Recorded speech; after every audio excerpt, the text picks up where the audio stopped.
إن الحمد لله نحمده ونستعينه ونستغفره ونعوذ بالله من شرور أنفسنا ومن سيئات أعمالنا من يهده الله فلا مضل له ومن يضلل فلا هادي له وأشهد أن لا إله إلا الله وحده لا شريك له وأشهد أن محمدا عبده ورسوله أما بعد فإن خير الحديث كتاب الله وخير الهدي هدي محمد صلى الله عليه وسلم وشر الأمور محدثاتها وكل محدثة بدعة وكل بدعة ضلالة وكل ضلالة في النار আসসালামু আলাইকুম রহমতুল্লাহি ওয়া বারাকাতুহু।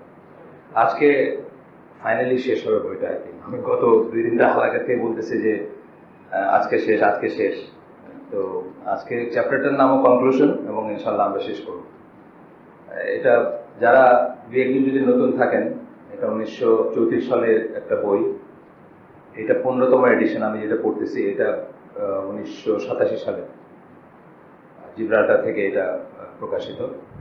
আর 34 সালে প্রথম প্রকাশিত হয়েছিল দিল্লি এবং লাহোর থেকে।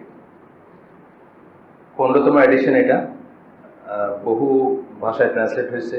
এটার উপর বেস করে অনেক বই লেখা হয়েছে এবং আমি আপনাদেরকে বলছি যে এটা আমি শুধু আপনাদেরকে হয়তো 10 ভাগের বা 20 ভাগের 1 ভাগ এক্সাপ্ট যেটাকে বলে বাছা অংশটা পড়ে বা আলোচনা করছি। আমি এখানে যে চ্যাপ্টারগুলো আমরা অলরেডি শেষ করছি তার ভিতরে আছে ওপেন রোড অফ ইসলাম, ইসলামের খোলা রাস্তা সবার জন্য যেটা উন্মুক্ত। তারপরে ছিল স্পিরিট অফ দ্য ওয়েস্ট, পশ্চিমা বিশ্বের চালিকা শক্তি কি। তারপরে ছিল শ্যাডোজ অফ দ্য ক্রুসেডস, ক্রুসেড এর যে ছায়া বলতে চান উনি, অর্থাৎ মানে ক্রুসেডটা ছিল প্রচণ্ড একটা ঘৃণার বহিঃপ্রকাশ, অযথাই মুসলিমদের এগেনস্টে পৌত্তলিক কাফির পশ্চিমা সভ্যতা তখন যে অবস্থা, তাদের একটা মানে হত্যাযজ্ঞ বলতে পারেন খুব শর্টকাট বললে, এবং অনেক রক্ত ক্ষরণ হয়েছে এখানে। ওই জিনিসটা এখনো যায় না। ওই সময়কার যে ফিলিং, ঘৃণা বা মুসলিমরাও ভুলতে পারেন না, ভুলতে পারার কথা না, কারণ মুসলিমরা ওইখানে মজলুম ছিলেন, জালিম ছিল পশ্চিমা ইউরোপীয়, বিশেষ করে ইউরোপীয় সাদা চামড়া জনগোষ্ঠী, মূলত খ্রিস্টান, ক্যাথলিক খ্রিস্টান। পোপের আহ্বানে এটা সংগঠিত হয়েছিল ক্রুসেড। আপনারা পড়ে নিন ক্রুসেডের উপরে বই। বাংলায় খুব সুন্দর একটা বই আছে, আমার শ্বশুরের লেখা। ওনার জীবিত অবস্থায় আমি কোনোদিন বইটা পড়ি নাই, কিন্তু ওনার মৃত্যুর পরে আমি দেখলাম যে আসলে খুব ইনফরমেটিভ বই। এটা মদিনা পাবলিশার্সই করছে, ক্রুসেডের ইতিবৃত্ত বইটার নাম, আশকার ইবনে শাইখ, মানে ওই নামে লেখা আর কি। আপনার যদি কারো সুযোগ থাকে দেখতে পারেন এই বইটা। এরপরের চ্যাপ্টারটা ছিল সবচেয়ে ইম্পর্টেন্ট চ্যাপ্টার, যেই জন্য আমি এই বইটা এখানে পড়ছি অথবা সবখানে পড়ি। সেটা ছিল অ্যাবাউট এডুকেশন, আমাদের মুসলিমদের শিক্ষা দীক্ষা নিয়েছিল এটা। তারপরে চ্যাপ্টারটি ছিল অ্যাবাউট ইমিটেশন বা অনুকরণ, আমরা যেভাবে পশ্চিমাদের বা কাফেরদের অনুকরণ করি সেটা। তারপরে চ্যাপ্টারটা ছিল হাদিস অ্যান্ড সুন্নাহ, যেটা আমরা গতদিন শেষ করছি। আজকে আমরা কনক্লুশনটা আশা করি কনক্লুড করতে পারবো, শেষ করতে পারবো, যদি কথা না বেড়ে যায়, অনেক কথা যদি না হয়। গতদিন আমরা একটা আয়াত নিয়ে একটু কথা বলছিলাম, মানে এটা আসলে আমি আমার নিজের ভাষায় কথাগুলো বলছিলাম, কিন্তু আয়াতটা আসলে অনেক বড় আয়াত। তারপর আজকে আয়াতের কথাটা এক্স্যাক্টলি বলে দিচ্ছি। আল ইয়াউমা আকমালতু লাকুম দীনাকুম। আমি যখন বলছিলাম তার আমার নিজের ভাষায় শব্দগুলো বলছিলাম, কিন্তু আয়াতটা হচ্ছে এরকম, আল ইয়াউমা আকমালতু লাকুম দীনাকুম। আকমালতু মানে হচ্ছে কমপ্লিট করে দিলাম, এটা তো জানেন, মানে প্রথম ফার্স্ট পার্সনের একটাই। আল ইয়াউমা মানে আজকের দিনে, এটাও একটা বিশেষ সিগনিফিকেন্স আছে।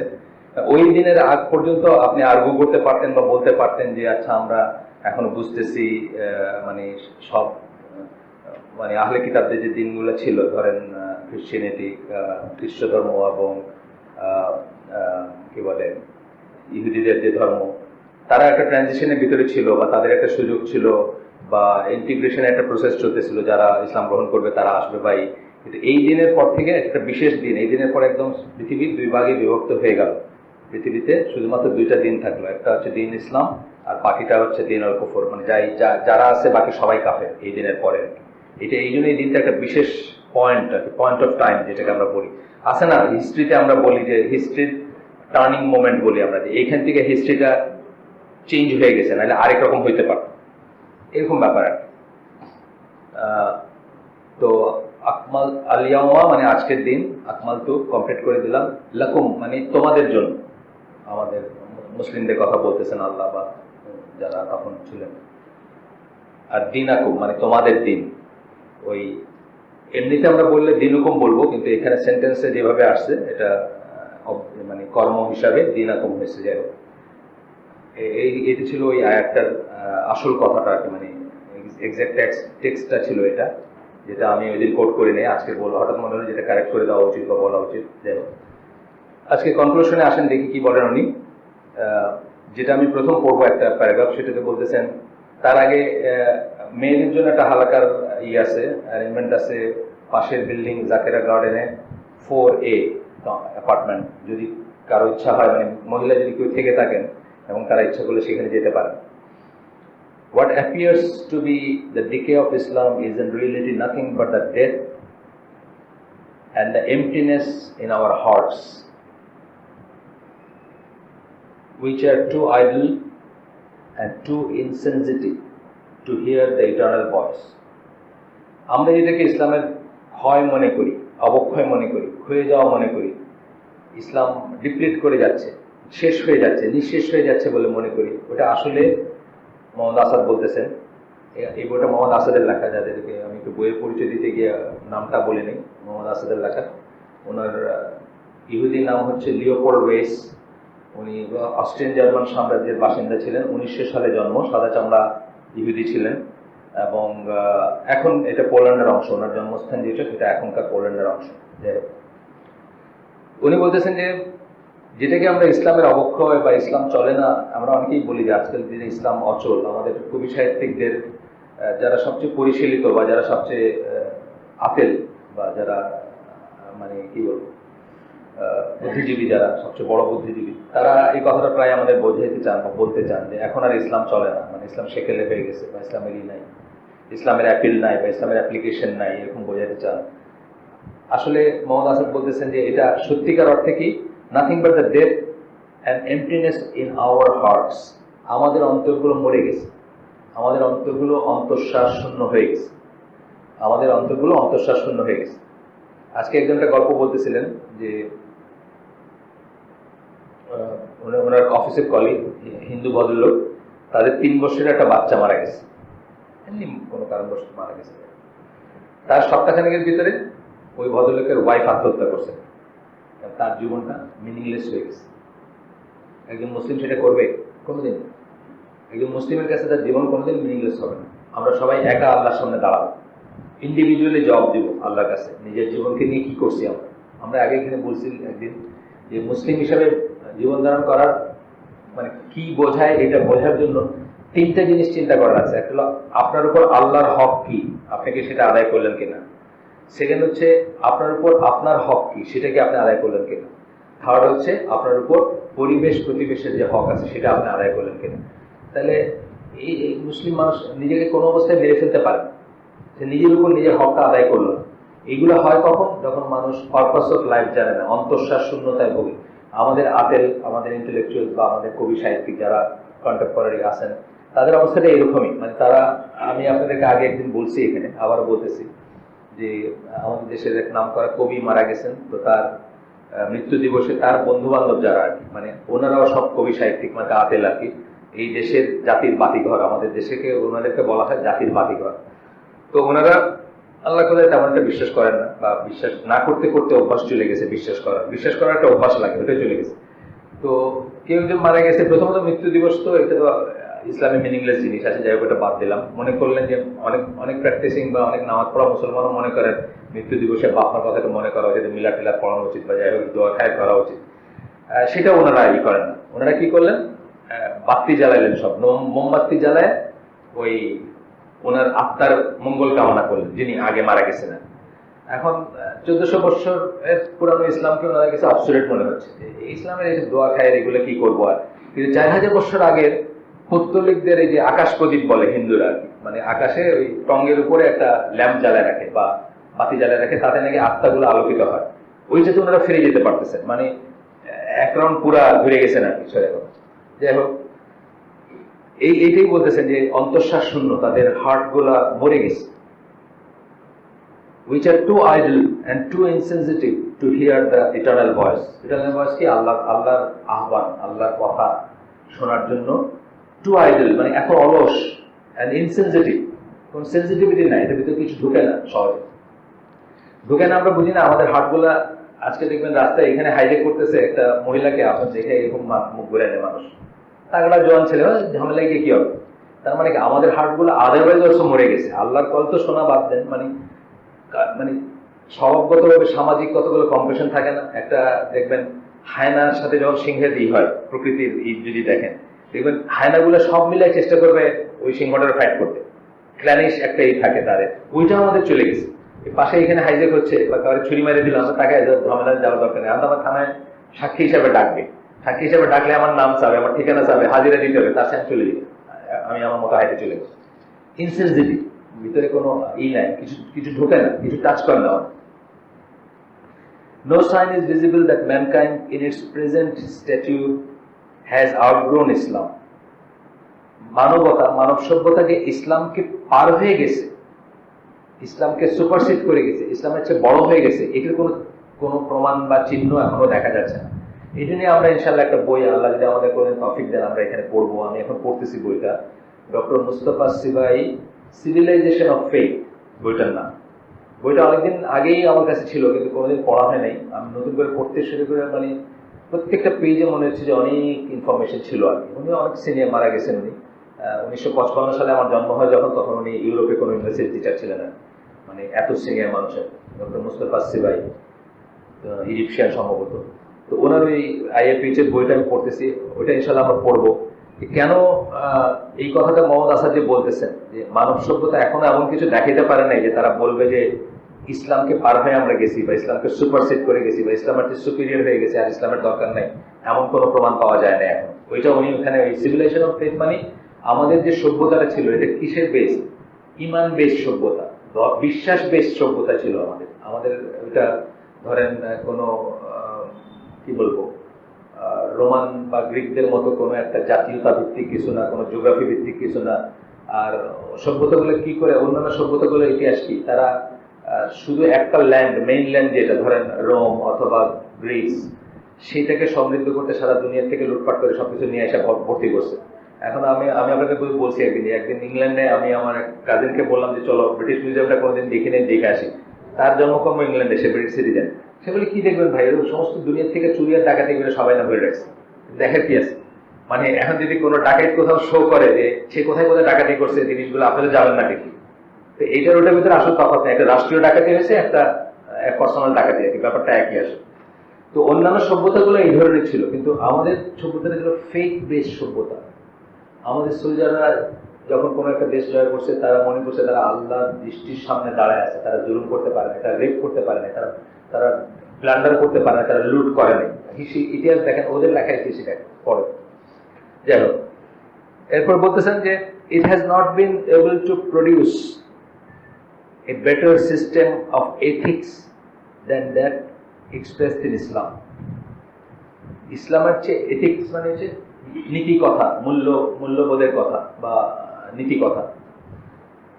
ম্যানকাইন্ড মানে মানবতা, ইসলামের চেয়ে বেটার কোনো এথিক্যাল কোড এখনো প্রডিউস করতে পারে না, মানে যেটার উপর চললে সবাই রাইট, দুনিয়ার সবাই রাইট, ঠিক মতো চলবে, বুঝছেন না? মানে এর চেয়ে আমি গতদিন বলতেছিলাম সৌদি আরব, এখানে বললাম কিনা আমার মনে নেই, সৌদি আরবে একটা বিচারের কথা বলতেছিলাম, আরব নিউজে আসছে যে এক ছেলে তার মাকে ঘুষি মেরে দাঁত ভেঙে দিচ্ছে, বলছি নাকি এখানে বললে, ঘুষি মেরে দাঁত ভেঙে দিচ্ছে। ওই গাড়িতে করে যাচ্ছিল, সামনে বেশি ঝগড়া লাগছে, ছেলে ড্রাইভ করতেছে, মা পিছনে ছিল, চুপ করে থেকে একটা মারছে, মায়ের একটা দাঁত পড়ে গেছে।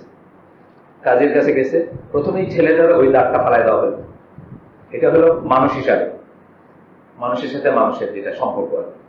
তারপরে কারে মারছে? মারে মারছে। 6 বছর সম্ভবত, আমি শিওর না, 6 বছরের জন্য জেল, আর খুব সম্ভব 6000 দৌড়া। 6000 দৌড়া তো একবার এসে নিতে পারে না, তো যেন 50টা মারবে, 50টা মাইরে over the period of time আবার হিল, মানে সুস্থ হবে সে, আবার 50টা মারবে। এই যে জাস্টিস, এটাকে এস্টাবলিশ করতে পারে না দুনিয়া। এবং এটা মানে এটা কোনো নজির আর কোথাও নাই। ইসলামের যে জাস্টিস সিস্টেম এখনো যে সিস্টেম আছে, এখনো সৌদি আরবে যেটা আছে, এখনো সৌদি আরবের আপনার মদিনায় গিয়ে থাকলে মদিনার মসজিদের খতিব কিন্তু মদিনার জাজ। এখনো সৌদি আরবের জাজ কারা হয়? আলেমরা হয়। সবচেয়ে বড় আলেম যারা, তারা হয় যারা আল্লাহকে সবচেয়ে ভয় করে, যারা একটা জাজমেন্ট দেওয়ার আগে যাদের বুক কাঁপে যে এখানে জুলুম হচ্ছে কিনা, তারা হয়। এই সিস্টেম আর কেউ এখন পর্যন্ত কেউ দেখাতে পারে না। যাই হোক, আরেকদিন অন্য কথা বলতেছিলাম আমি, এখানে না বললাম। এরপর বলতেছেন যে it has not been able to put the idea of human brotherhood on a practical footing. Practically brotherhood বলতে, মানুষের ভ্রাতৃত্ব বলতে কি বোঝায়, এটা ইসলাম ছাড়া আর কেউ দেখাতে পারে না। আর নবী সাল্লাল্লাহু আলাইহি ওয়াসাল্লামের মৃত্যুর পরে একটা ঘটনা আপনাদের বলছি কিনা আমি জানি না, এক লোককে আরেক লোকের একটা চড় মারছে বা থাপ্পড় মারছে। যাকে মারছে সে খুব রাইস লোক, বড় লোক বা সমাজের জ্ঞানীগুণী মানুষ। কাজের কাছে গিয়ে বিচার দিচ্ছে যে এই লোকটা আমারে থাপ্পড় মারছে। লোকটা ডাকছে, জিজ্ঞেস করছে তুমি থাপ্পড় মারছো? যে হ্যাঁ। স্বীকার করছে সে। তো ওনাকে বলছে আপনি মারেন একটা। কেন আমরা বলতেন এটা কি ইকুয়াল হইলো না? আমারও একটা মারলো, আমি একটা মারবো, এটা কি ইকুয়াল হইলো? সে ইসলামই ত্যাগ করে গেছে, সে নিতে পারে না এটা। কিন্তু ইসলামের সিস্টেমটা আসলে এরকমই ছিল। জাজের কাছে, আল্লাহর কাছে আপনি কে আমি কে, এটা আপনার গায়ে কি মোহর মারা আছে, এটা কোনো ই ছিল না। রাসূল সাল্লাল্লাহু আলাইহি ওয়াসাল্লাম হাদিস শুনছেন না আপনারা, আমার মেয়ে ফাতেমা যদি চুরি করতো তাহলে নিশ্চিতই তার হাত কাটা যেত, যেটা জিস্ট আর কি। আরেকজন ফাতেমা, উনি চুরিতে ধরা পড়ছিল, পরে সুপারিশ পাঠাইছিল রাসূল সাল্লাল্লাহু আলাইহি ওয়াসাল্লামের কাছে যে সে তো সম্ভ্রান্তই, সে মাকজুম, বানু মাকজুম বলে, তাকে যেন মানে এক্সাম করে দেওয়া হয়, মানে শাস্তিটা ওইরকম মানে বিদ্যুতের ব্যাপার আসেই আছে। তখন কি বলছে, আমার মেয়ে ফাতেমা যদি করতো তাকে একই করা। এটা ছিল ইসলামের এই যে ব্রাদারহুড বা এই যে সমতা বা এই যে সকল মানে ভাতৃত্বের যে লেভেল, একই লেভেলে যে আমরা সবাই থাকবো, এইটা কেউ দেখাতে পারবে। এটার কোনো এক্সাম্পল আর সেট হয়নি। এটাই বলতেছেন Mohammad Hasan. As Islam does in its supranational concept of the Ummah, supranational, জাতীয়তাকে পার হয়ে যায় যেটা, জাতীয়তাকে ছাড়াইয়া যায় যে উম্মা, এই যে একটু আগে বললাম সিভিলাইজেশন অফ ফেইথ, যেটা এই উম্মার কনসেপ্টে যেভাবে ভ্রাতৃত্বটা দেখেছে, এইটার আর কোনো নজির কেউ দেখাতে পারে না। এবং এইটার রেমিনেন্স এখনো আছে। এখনো আপনি যদি যান, এমনকি মসজিদুল হারামে ধরেন, কথা মসজিদুল হারামের যে এখনকার সবচেয়ে পপুলার যে রিসাইটার মাহের মুয়াক্কিল, ওনার বাড়ি কিন্তু প্যালেস্টাইন। আপনি দেখবেন অন্য একটা লেভেলে প্যালেস্টাইনদের আমরাও দুর্ছাই করি অনেক সময়, ঢাকা ইউনিভার্সিটিতে পড়তে আসছিল কি গন্ডগোল হয়েছে না, কিন্তু এখনো ওইটা তাদের ভিতর আছে। এখনো একজন যখন আল্লাহর লাইনে যে সুপিরিয়র বা আল্লাহর দিনে যে সুপিরিয়র, তার বাড়ি কোথায় তাতে ম্যাটার করতে চান, সে মসজিদুল হারামের হইতে পারতেছে, ইমাম হইতে পারতেছে, বা মদিনা মেসের টিচার হইতে পারতেছে, তার বাড়ি কোথায় এটাতে আসে যায় না। ন্যাশনালিটিকে ছাড়াই গেছে এটা। এইটার কোনো নজির কেউ এখন পর্যন্ত সেট আপ করতে পারে নাই, মোহাম্মদ আসাদ বলতেছেন। আচ্ছা, এরপরে যে এক্সাম্পলটা আমরা পড়বো সেটা হচ্ছে, in all this things the present achievements of the human race fall considerably short of the Islamic programme. যতই উন্নতি বলি না কেন, এখনকার হিউম্যান রেস, মানব সভ্যতা, মানব জাতি, মানব রেসের যে উন্নতি যেখানে গিয়ে পৌঁছেছে, সেইটাও ইসলামিক প্রোগ্রাম যেটা ছিল, ইসলামের ভিশন মিশন যা ছিল তার চেয়ে অনেক কম। সেই মার্ক পর্যন্ত পৌঁছাতে পারে। আপনার মানে ফলিং শর্ট মানে বুঝছেন তো, মানে ওর চেয়ে পেছনে আছে এখন, ওইটাকে সুপারসিড করে যেতে পারে না। Where then is the justification for saying that Islam is out of date? এই যে কথাটা একটু আগে আমি বললাম যে অনেকে আমাদের স্কলাররা মনে করে ইসলাম আউট অফ ডেট পার হয়ে গেছে বা এখন পুরান হয়ে গেছে। তাহলে আপনি যদি ওর চেয়ে বেটার কিছু না দেখাতে পারেন, যেমন ধরেন আমি কথা এসিটাকে বলতেছি যে এটা ফ্যানকে সুপারসিড করছে, কারণ আমি দেখেছি যে এর একটা এফেক্টিভিটি আছে যেটা, বা এফেক্টিভনেস আছে যেটা ইসের চেয়ে কম, মানে ইসের চেয়ে বেশি, ফ্যানের চেয়ে বেশি। ফ্যান খালি বাতাস দেয় কিন্তু ঠান্ডা করতে পারে না, এটা বাতাস হলে ঠান্ডা করে। সো আপনি এটা মার্কেটিং করতে গিয়ে বলতেছেন যে এটা ফ্যানের চেয়ে সুপিরিয়র। তাহলে ইসলামকে ফ্যান এখন আউটডেটেড, ধরেন কথা আর্গুমেন্ট সেকে বলতেছে ফ্যান আউটডেটেড। একই রেসপেক্টে আপনি একইভাবে আপনি এমন কিছু দেখাতে পারেন না যেটাতে বলবেন যে এইটা ইসলামের চেয়ে বেটার, সুতরাং এইটা আউটডেটেড, ইসলাম আউটডেটেড, এটা বলার মতো কিছু হয় নাই। আর কমিউনিজম এবং ক্যাপিটালিজম দুইটা প্রযুক্তি মিজারেবলি ফেল করছে, এটা যারা একটু পড়াশোনা করেন তারা জানে। কমিউনিজমটা দৃশ্যত ফেল করছে, আর ক্যাপিটালিজমটা দৃশ্যত না হলেও এটাও ফেলিং, এটাও ডাইং, সবাই জানে। যারা লেখালেখি করে পলিটিক্যাল সায়েন্স নিয়ে, পলিটিক্যাল সিস্টেম নিয়ে, গভর্নিং নিয়ে, গভর্নেন্স নিয়ে যারা লেখালেখি করে, পড়াশোনা করে, আমেরিকান আছে, যেমন ফর এক্সাম্পল নম চমস্কি, আপনার নাম শুনছেন হয়তো, এই বামপন্থী লেখক, ইহুদি যদিও, এটা টোটালি ডাইং, আমেরিকান সাম্রাজ্যটা ডাইং একটা সাম্রাজ্য, it's just matter of time, মানে অলরেডি মৃত্যু যন্ত্রণা শুরু হয়েছে, কবে মরবে সেটা হচ্ছে কথা, মানে ক্যাপিটালিজমের কথা বলতে গিয়ে বলেন। সুতরাং একমাত্র আল্লাহ, এটাই হওয়ার কথা, এটা তো অবাক হওয়ার কিছু নেই, এটাই হওয়ার কথা। এটা অবাক হয়ে আমরা কখন যখন আল্লাহকে আমরা মানুষের মতো করে চিন্তা করি, তখন মনে করি যে দেখছো ইসলাম কত গ্রেট, কিন্তু আসলে এটা তো ফেল করার কোনো কথা না, আল্লাহ তো মানুষ না। আল্লাহর জিনিসটা অলওয়েজ পারফেক্ট হবে, অলওয়েজ বেস্ট হবে, এটাই স্বাভাবিক হওয়ার কথা, এটাই হওয়ার কথা। কিন্তু আমরা যখন জিনিসটা ভুল মনে রাখি না যে আল্লাহর ডাইমেনশনটা কি, আল্লাহ কত বড়, আল্লাহর গুণাগুণ কি, সিফাত কি, এগুলো যখন আমরা জানি না, এবং ওই হিসাবে যখন আমরা চিন্তা করি, তখন উনি 1400 বছর আগে কত সুন্দর সিস্টেম দিয়ে গেছে। এটা 1400 কেন, 14,000 বছর আগে হলে এটা সবচেয়ে সুন্দর হবে, 14,000 বছর পরে হলে এটা সুন্দর হবে, যদি এটা আল্লাহর কাছ থেকে আসতে হয়। আর আমরা তো বিশ্বাস করি এটা আল্লাহর কাছ থেকে আসে, সুতরাং এটা অবাক হওয়ার কিছু নেই। আচ্ছা, এরপরে বলতেছেন কনক্লুশন, এটার ভিতরে পুরো বইটার একটা ওভারভিউ আসবে, যেটা আপনাদের যারা রেগুলারলি শুনতে পারেন না বা রেগুলারলি ছিলেন না, তাদের জন্য একটা সামিং আপ হবে ইনশাআল্লাহ। বলতেছেন উই নিড নট রিফর্ম ইসলাম। আজকে অনেকে বলেন ইসলামকে রিফর্ম করা উচিত, রিভাইজ করা উচিত। নাউজুবিল্লাহ, এই কথা বললে আপনার ঈমান থাকবে কিনা এটা নিয়ে গবেষণা করতে হবে, কি মনে করে বললেন। ইসলামকে রিফর্ম করার কিছু নাই, রিভাইজ করার কিছু নাই, রিকনস্ট্রাক্ট করার কিছু নাই। কি আছে? রিভাইভ করার আছে। আমরা যে মরে গেছি, আমাদেরকে পুনরুজ্জীবিত করা, আমাদের ঈমান পুনরুজ্জীবিত করার আছে। ইসলামকে রিফর্ম রিকনস্ট্রাক্ট করার কিছু নাই। রিভাইভ করা অন্য জিনিস, পুনর্জাগরণ সেটা অন্য জিনিস। আমি ভুলে গেছি, আমি গাফেল, আমার মনে নেই, আমি কোরআন পড়তে জানি। ফর এক্সাম্পল, আমি অনেককে চিনি, আজকে মুরব্বীর সাথে কথা হচ্ছিল, আমি অনেককে চিনি যাদেরকে তাদের বাবা মা ছোটবেলায় রিলিজিয়াসলি মানুষ রেখে, মানে হুজুর রেখে কোরআন পড়তে শিখাইছেন, খতম দিয়েছেন, এখন তারা 30, 40, 50 বছর বয়সে এসে কোরআন পড়তে যান। এইটা আপনি আবার পুনরুজ্জীবিত করবেন, রিভাইভাল যেটাকে আমরা বলি। কিন্তু রিফর্ম করার কিছু নাই, যে এইখানে ছেলে আর মেয়েকে, ছেলেকে 2 টাকা ওয়ারিশ হিসাবে 2 টাকা পাইলে মেয়ে 1 টাকা পায়, সুতরাং আমরা এটা কারেক্ট করে এখন 1 টাকা 1 টাকা করে ফেলবো, এটার কোনো সুযোগ নেই। এটা করলে আপনার ঈমান অলরেডি শেষ, যদি আপনি মনে করে থাকেন। এটা যে মনে করবে যে আল্লাহর, এটা তো কোরআনের কথা, এটা কিন্তু এমনকি কোনো তাহকিক করা ইজমা কিয়াসের কথা না, কোরআনের কথা, যে ছেলে 2 টাকা পাইলে মেয়ে 1 টাকা পাবে। আপনি বললেন এটা রিভাইজ করা দরকার আছে, আপনি অলরেডি অর্থ ইসলাম কিন্তু থিওরিটিক্যালি। এখন যদি আপনার অজ্ঞতার অজুহাত থাকে, এটা অন্য জিনিস। আপনি বলেন আমি তো বুঝি না, আমি তো জানতাম না কোরআনে কি আছে, তাইলে অন্য কথা। আল্লাহ মাফ করলে করতে পারেন, এটা আল্লাহর সাথে ইচ্ছা। টেকনিক্যালি আপনি already out of the fold of Islam, কারণ আপনি আল্লাহর একটা বিধানকে চ্যালেঞ্জ করতেছেন, সেই বিধানটাকে ভুল করতেছেন। আপনি আল্লাহকে আপনার চাচাতো ভাই মনে করতেছেন, বুঝছেন না? চাচাতো ভাইয়ের কথা আর্গু করা যায়, আল্লাহর কথা আর্গু করা যায়, এরকম মনে করছেন। ইট ইজ নট দ্য মানে ম্যাটার অফ আর কি। তো যাই হোক, এরপরে বলতেছেন, এইখানে বলে রাখি, আল্লামা ইকবাল, ডক্টর মোহাম্মদ ইকবাল, বাংলাদেশের মসজিদগুলোতে জুমার খুতবাতে ওনার শের পড়া হয়। ওনার কিন্তু মারাত্মক আকীদার ত্রুটি ছিল, এবং ওনার একটা বই আছে যে the reconstruction of religious thought in Islam. এই বইটার নামটাই হচ্ছে ভ্রান্ত। উনি রিলিজিয়াস থটকে রিকনস্ট্রাক্ট করবেন, ইসলামের রিলিজিয়াস থটকে। এই বইটা সৌদি আরবে ব্যান।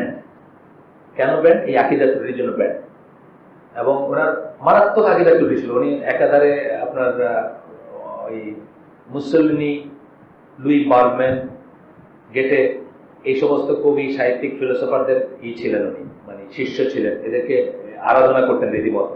আরেকদিকে হচ্ছে ওনার নাম কি, জালালউদ্দিন রুমি, এই যে সব সুফি টুফি, বুঝছেন না? আর এদের সবাই কমন জিনিস, রবীন্দ্রনাথের সাথে খুব ভালো সম্পর্ক ছিল। এদের কমন জিনিস কি? সর্বেশ্বরবাদ। এই সবাই মানে কমন ব্যাপার হচ্ছে কি, সর্বেশ্বরবাদ, মানে সৃষ্টি স্রষ্টা সব এক। আপনার ভিতরে, বুঝছেন না, তুমি ফল, তুমি ফুল, তুমি তাতে গন্ধ, খানিক চোখের আড়াল হইলে সবই আধার অন্ধ, বুঝছেন না? সর্প হইয়া ধ্বংসন করো, ওজা হইয়া ছাড়ো, মানে সবকিছুই আল্লাহ, বুঝছেন না? এটা হচ্ছে সর্বেশ্বরবাদ। এটা পিওর কুফরি একটা জিনিস। আমাদের দেশে বুঝে হোক না বুঝে হোক অনেক মানুষ বলে, পিওর কুফরি একটা জিনিস। জাকির নায়েক কি বলছে? এভরিথিং ইজ গড না, এভরিথিং ইজ গডস, একটা অ্যাপোস্ট্রফি লাগাইতে হবে। সবকিছু আল্লাহ, সবকিছু আল্লাহ না, সবকিছু আল্লাহর, মানে আল্লাহর সৃষ্টি। আর তাওহীদের কথা আমরা কি দেখি? লাইসা কামিসলিহি শাইউন, আর কিছুই আল্লাহর মতো না। আল্লাহকে একদিকে, আর সমস্ত যা এক্সিস্ট করে সব আরেকদিকে। সব মাখলুক, সব সৃষ্ট, সব লিমিটেড, সব রিলেটিভ। অ্যাবসলিউট হচ্ছেন আল্লাহ, একদম কারো মতো না, কিছুর মতো না, তাই না? তা আপনি এখন বলতেছেন যে ফুল ফল সবই আল্লাহ, তাহলে কি দাঁড়াইলো ব্যাপারটা? বুঝছেন? সর্বেশ্বরবাদ।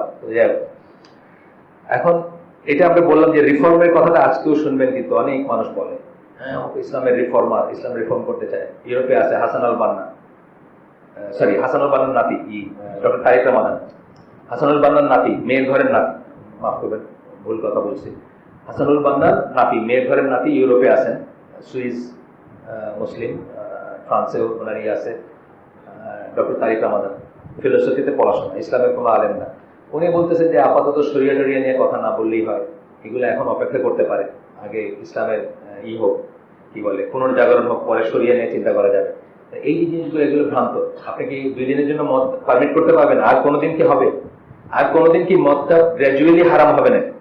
আর কোনোদিন গ্র্যাজুয়ালি হারাম হবে না, শেষ। এইটাই আল্লাহ বলছেন, আল ইয়াউমা আকমালতু লাকুম দীনাকুম, এই কথাই আল্লাহ বলছেন। যেদিন পারফেক্ট হয়ে গেছে, নতুন করে আর ধাপে ধাপে মদ হারাম হবে না, নতুন করে ধাপে ধাপে সুদ হারাম হবে না, বুঝছেন না? শেষ হয়ে গেছে, এটা ওভার, পারফেক্ট, ওই দিনই শেষ। যাই হোক, তারপরে বলতেছেন যে as some Muslim think because it is already perfect in itself, এই জাস্ট এই কথাটাই উনি আরেকভাবে বলতেছেন যে ইসলামকে রিফর্ম করার কিছু নেই, এটা পারফেক্ট। আল্লাহ বলছেন পারফেক্ট, রাসূল বলছেন পারফেক্ট। আমি তোমাদেরকে এমন কিছু জানাইতে বাকি রাখি নাই, এমন কিছু সম্বন্ধে সাবধান করতে বাকি রাখি নাই যেটা তোমাদেরকে জাহান্নাম থেকে বাঁচাবে, আর এমন কোনো করতে সুসংবাদ দিতে বাকি রাখি নাই, জিসটা বলতেছেন, এক্সাক্ট ওয়ার্ডিং না, যা তোমাদেরকে জান্নাতে নিয়ে যাবে, মানে সব বলা হয়ে গেছে, সব শেষ। আমরা এখানে প্রথম দিকে বলছি, আমরা প্রথম পড়াশোনায় বলছি কি 3টা সি মনে রাখবেন, ক্লিয়ারলি, কমপ্লিটলি, কারেক্টলি। আল্লাহ রাসূল তার মিশন শেষ করে গেছেন, ক্লিয়ারলি সব বলে গেছেন, কমপ্লিটলি সব বলে গেছেন, কারেক্টলি সব বলে গেছেন। বলছি না এখানে, প্রথম দিকে বলছি আমরা। সুতরাং আর কিছু যোগ বিয়োগ গুণবাদ করার নাই, এই কথাই উনি আরেকভাবে বললেন এখানে। What we must reform is our attitude towards religion. আমরা আমাদের ধর্মের প্রতি, দিনের প্রতি যে আমাদের যে অ্যাটিটিউড, যেটা অপশনাল ব্যাপার, অপশনাল ব্যাপার আছে, ঠিক আছে। আমার এক খুব নিকটাত্মীয় আছেন, আমেরিকা থাকেন, আমেরিকায় তো লাইফ নামাজের জন্য তো সময় দেওয়া হয়। উনি আমাকে একদিন, আমি যখন আমার জাহাজ মানে প্রত্যেক বয়সে আমেরিকায় যেতাম, একবার আমরা বাসায় যেতাম, খাইতাম, খুব নিকটাত্মীয় আমার। তো উনি বলতেছে যে আমি আমার ছেলেকে বলছি, দেখো সারাদিন শেষে বিকালে রাত্রে যখন ফিরে আসবা, প্রথম কাজটা করবা, বিফোর এনিথিং সব নামাজগুলো, কাজা নামাজগুলো পড়ে ফেলবা। আমাদের তাকে এলাম, মাশাআল্লাহ, আপনার কাছে কি ওয়াহী নাযিল হয়েছে নাকি যে আল্লাহ তো আমাদেরকে বলছেন এমনি বজ্জাত পড়ি কি আমরা, যে আল্লাহ আমি আমার মুখটা তোমার দিকে ঘুরে নিলাম, 5 বার ঘুরাইতে হবে, 5 বার দুনিয়ার সমস্ত কাজ এক পাশে রেখে আমার মুখটা আল্লাহ দিকে ঘুরাইতে হবে। আর আপনি বলতেছেন যে আল্লাহকে পাশে রেখে সব কাজ করে দিনের শেষে আল্লাহর দিকে ফিরতে হবে। আপনার কাছে ওয়াহী নাযিল না হলে তো আমি মানে আপনার তওবা করা উচিত যে আপনি একটা কুফরি কথা বলছেন। আসলে আমাদের এই যে বলতেছেন যে we must reform our attitude towards religion, আমাদের দিনের দিকে আমাদের যে অ্যাটিটিউড, এটা অপশনাল, এটা সবকিছু শেষে করলে চলে।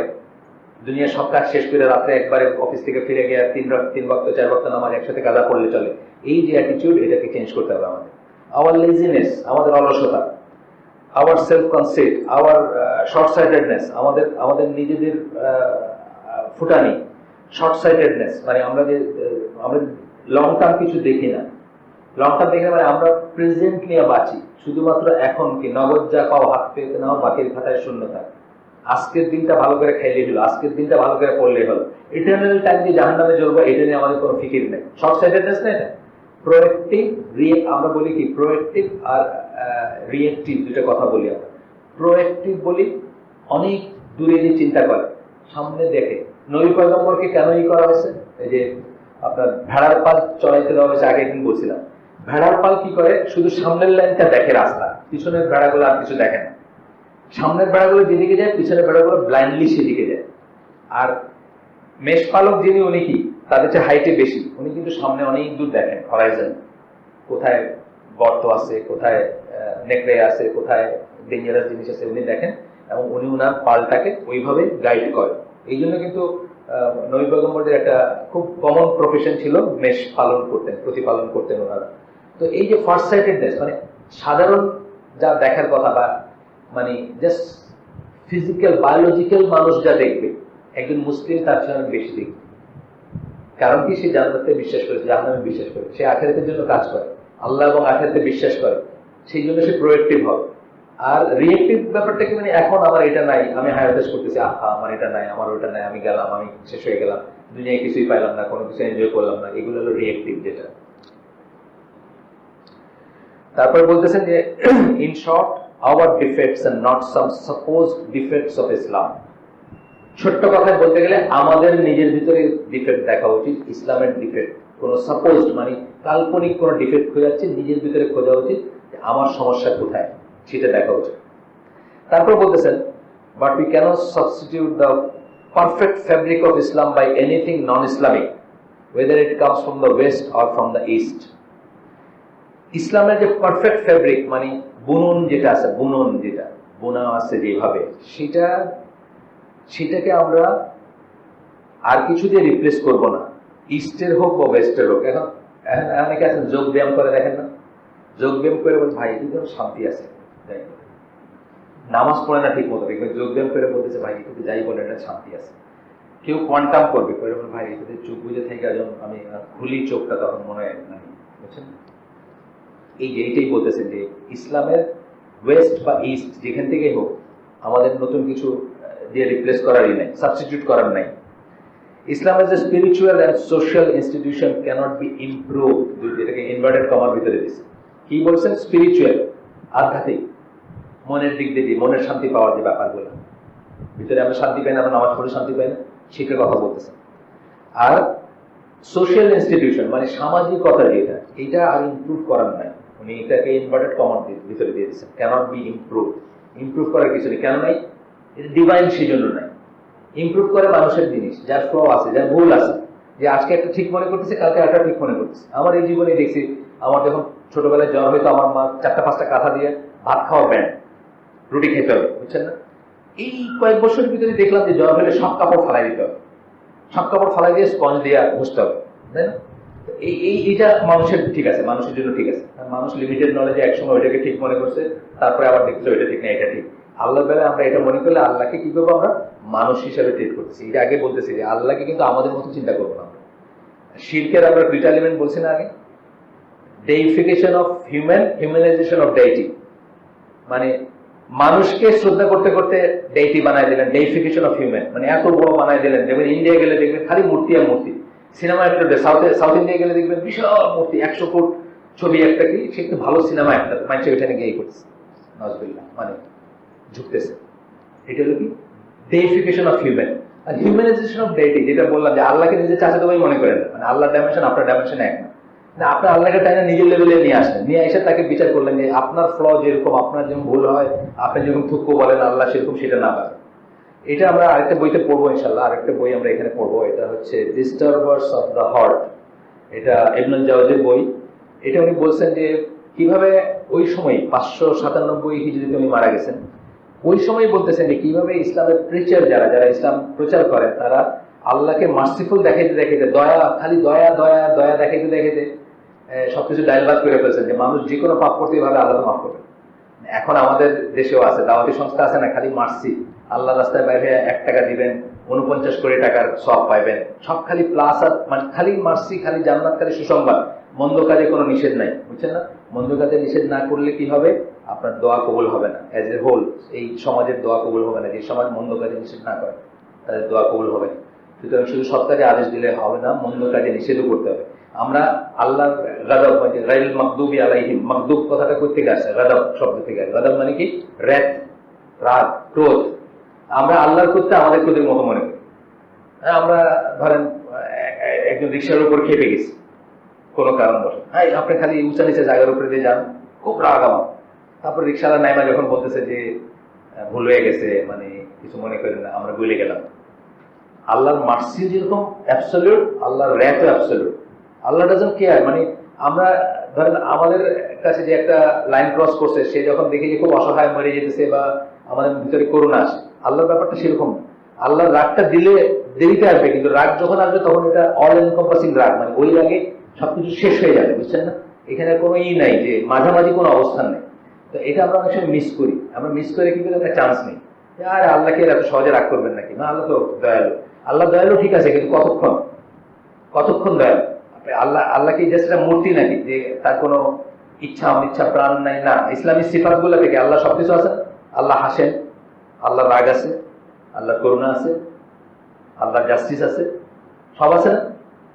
মূর্তি না কিন্তু। আমরা কিন্তু ওই ভিতরে মূর্তি পূজা করতে করতে আমাদেরকে ওইরকমই একটা ইনেট জিনিস মনে হয় যে আল্লাহ আছে না কি, ঠিক আছে, অবজারভার একজন, আর কিছু না। তা না, কিন্তু মোটেও আমাদের আল্লাহ কি ভেরি মাচ অ্যাক্টিভ, আমাদের সাথে ইন্টারেক্ট করেন, আমাদের উপর রাগ করেন, আমাদের উপর খুশি হন, আমাদেরকে পুরস্কার দেন, আমাকে পানিশমেন্ট দেন। তাইলে আমরা এটা খেয়াল করবো, এটা দুটো সাইড আছে। এটা ঠিক যে আল্লাহর মার্সি মানে এটা কোনো শেষ নাই, কিন্তু এটাও ঠিক যে সেটা ছাপায় যখন তার উপর রাগ আসবে, র্যাক যেটাকে বলি, তখন কি হবে, আজ সামুদ মার্কা অবস্থা হবে, বুঝছেন?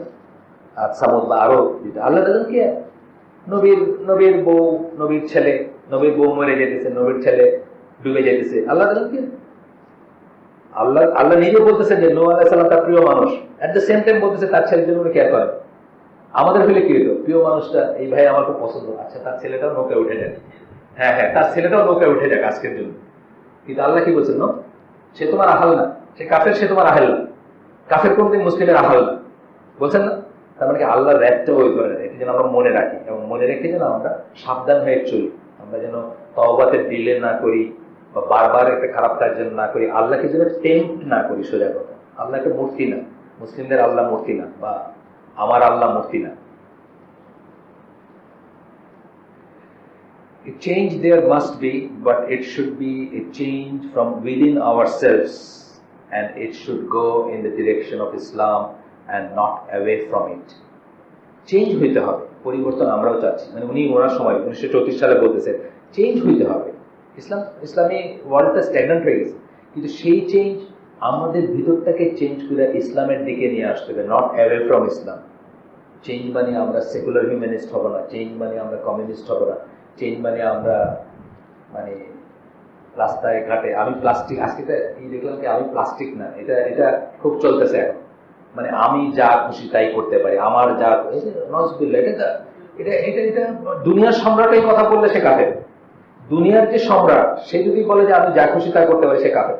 সে যা খুশি তা করতে পারে, যেটা আল্লাহ পারমিট করছেন সেটা করতে পারে, যেটা আল্লাহ পারমিট করেন সেটা সে করতে পারে। দুনিয়ার সম্রাট ধরেন একজন খলিফা ওমর লিভিং, উনি বললেন আমার যা ইচ্ছা আমি তাই করবো, আই ডোন্ট কেয়ার, করতে পারেন। সেখানে একজন কি আমি কি প্লাস্টিক মানে বোঝাইতে চাইতেছে যে আমার ডিসিশন আমি নিব, এরকম কিছু না, আমার এইটা আমি নিব, আমার যা ইচ্ছে তাই করবো, আমার ভোট আমি দিব, যাকে খুশি তাকে দেবো, তসলিমা নাসরির মতো আমার সবকিছু আমি দিব, যারে খুশি জিজ্ঞানে খুশি দিব আর কি, এই ধরনের কথা আমরা বলতে পারি না, কোনো মুসলিম বলতে পারি না। যাই হোক, এরপরে বলতেছেন for there can be no way for us out of the shame of our decadence but one. আমরা যে ক্ষয়িষ্ণু একটা সভ্যতায় পরিণত হয়েছি, আমরা যে ক্ষয় হয়ে যাচ্ছি, আমরা যে ইনসিগনিফিকেন্ট হয়ে গেছি। আপনারা দেখেন পৃথিবীতে এখনো হিসাবে স্ট্যাটিস্টিক্স বলে যে পৃথিবীর সম্পদের সিংহভাগ মুসলিমদের হাতে, কিন্তু মুসলিমকে দুরবস্থা দেখেন, এই যে রোহিঙ্গা এবং ঈদেরকে দেখেন, কেউ নিতে চাচ্ছে না, এ তো মুসলিমই, বাংলাদেশি হোক রোহিঙ্গা হোক এরা মুসলিমই, তো কেউ নিতে চাচ্ছে না, এই ওখানে ফালাই দিচ্ছে, ও এখানে সরাই দিচ্ছে। এই যে দুরবস্থাটা যদি উম্মাহ এজ আ হোল চিন্তা করেন, কত সম্পদ আমাদের, তাই না? এখনো কিন্তু স্ট্যাটিস্টিক্স বলে যে পৃথিবীর মেজরিটি সম্পদ হচ্ছে মুসলমানদের হাতে, কিন্তু আমাদের অবস্থা দেখেন কিভাবে আমরা নিগৃহীত হচ্ছি, কিভাবে আমরা শিরোনাম হচ্ছি এশিয়ান নিউজের। আমি আজকে ইন্ডিপেন্ডেন্ট দেখলাম একটা, ওই যে আমার কাছে অনলাইন ভার্সনটা আসে, আমি সাবস্ক্রাইবার, ওইখানেও আসছে এই বোট পিপলদের এইগুলো আসছে, যে তো বলতেছেন যে হ্যাঁ এই শেম থেকে আমাদের বাইরে হতে হবে, কিন্তু তার রাস্তা হচ্ছে একটা, কি রাস্তা? To admit the shame. প্রথমে আমরা স্বীকার করে নেব যে হ্যাঁ আমরা ইসলাম থেকে সরে গেছি বলে আমাদের এই দুরবস্থা, অ্যাডমিট, স্বীকার করবো যে আমাদের লজ্জার কথা, আমরা লজ্জিত যে আমাদের এই অবস্থা। আমি বলছিলাম যে এখন এই মসজিদে রিলেটিভলি বেটার মুসলিমস আছেন, এখন যদি এখানে কেউ একটা মেগাফোন দিয়ে বলে যে এখন যদি বাড়ি ধারে যাইতে পারেন তাহলে আগে আসলে আগে পাইবেন ভিত্তিতে আমেরিকান ভিসা দেওয়া হবে, এই মসজিদ খালি হয়ে যাবে, নিশ্চিত আমি খালি হয়ে যাবে এই মসজিদ। আমরাই দৌড়াবো সবাই, বুঝছেন না? এই সেই এই যে লজ্জা, আল্লাহকে রাজ্জাক মনে না করে IMF, ওয়ার্ল্ড ব্যাংক, মার্কিন যুক্তরাষ্ট্র বা যেখানে যে কেবলা বানাইছে আর কি, সেটাতে মনে করতেছে এরা খাওয়াইলে আমরা খাবো, এই যে সেম, এই যে লজ্জা, এটা বাইরে আসতে হবে। তো বলতেছেন যে to have it day and night before our eyes and to taste its bitterness until we resolve to remove its causes. এটা অ্যাডমিট করবো, এটা স্বীকার করবো, এবং এটা নিয়ে চিন্তা করবো যতক্ষণ পর্যন্ত আমরা এটা কারণগুলোকে সরাইতে পারতেছি না। কারণ তো আছে নিশ্চয়ই, কারণ নিশ্চয়ই আছে, যেটার জন্য আমরা এই অবস্থায় আছি। বললাম একটা যে আল্লাহকে রাজ্জাক মনে করে, কয়টা মানুষ আছে মনে করে যে আল্লাহ আমার 27 আসমানের উপর থেকে আমার রিজেক আসে?